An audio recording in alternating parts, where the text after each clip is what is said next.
Hello guys, welcome back. আমি আছি আপনাদের সাথে হৃদয় হাসান। আপনারা দেখছেন হৃদয়স রিয়াকশন। তো এই ভিডিওতে কথা বলবো হাউস অফ দ্য ড্রাগনের সিজন 2 এর এপিসোড 7 নিয়ে, যেটা গত দুদিন আগে রিলিজ করে গিয়েছে। এর আগে আমি হাউস অফ ড্রাগনের সিজন 2 এপিসোড 4 নিয়ে কথা বলেছিলাম, যেটা দুর্দান্ত ছিল। এবং তারপর এপিসোড যে 7টা তারা রিলিজ করেছে সেটা নিয়েও কথা বলতেই হয়, কারণ এই সিরিজটাও এপিসোড 4-এর থেকে আরও বেশি ভালো লাগবে আপনার কাছে। এখানে তারা যেভাবে গল্পটা বলেছে এবং যেভাবে দেখিয়েছে, এটা দেখার পর আপনি চিয়ার্স করতে বাধ্য হবেন। তো এই সিরিজের বা এই সিজনের কি কি ভালো দিক ছিল এবং আমরা কি কি পেলাম, এবং সাথে সাথে সিজন 3-তে কী হতে চলেছে, সেই বিষয়গুলো নিয়েও কথা বলবো।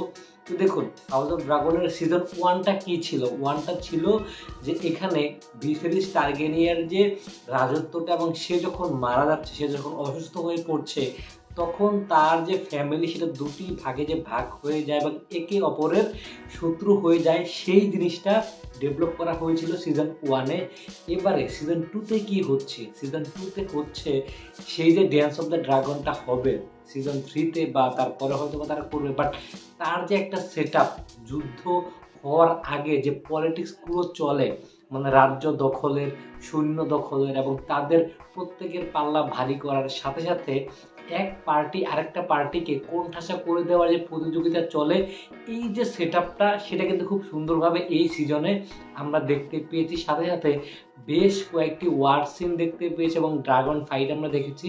সাথে সাথে এখানে সবচেয়ে যে জিনিসটা আমার ভালো লেগেছে সেটা হচ্ছে এমন্ড টারগেরিয়ান যে টিম গ্রিনের পক্ষে বা গ্রিনের লিড যে দিচ্ছে, তার যে রাইজটা। কারণ আমরা সকলেই জানি যে হাউস অফ ড্রাগনের সবথেকে পছন্দের যে ক্যারেক্টারগুলো রয়েছে তার মধ্যে ডেমন বা রেনায়রা এরা হচ্ছে অন্যতম। কিন্তু এখানে আপনি দেখুন, এখানে ডেমনকে কিন্তু সেভাবে স্পেসটা দেওয়া হয়নি, কারণ তাকে একটা জায়গায় আটকে রাখা হয়েছে। বাট পুরো সিরিজটা কিন্তু সিজন 2টা কিন্তু একা টেনে নিয়ে গিয়েছে এমন টার্গেরিয়ান, সেটা কিন্তু দুর্দান্ত লেগেছে। তাছাড়া এখানে মেলিস বা রেনিসের যে পতনটা আমরা দেখলাম, মারা যাওয়ার দৃশ্যটা, এবং যেভাবে তারা যুদ্ধের জন্য প্রিপারেশন নিচ্ছে, যে সেট আপটা এখানে দেওয়া হয়েছে ফাইনালি ডান্স অফ দ্য ড্রাগনের জন্য।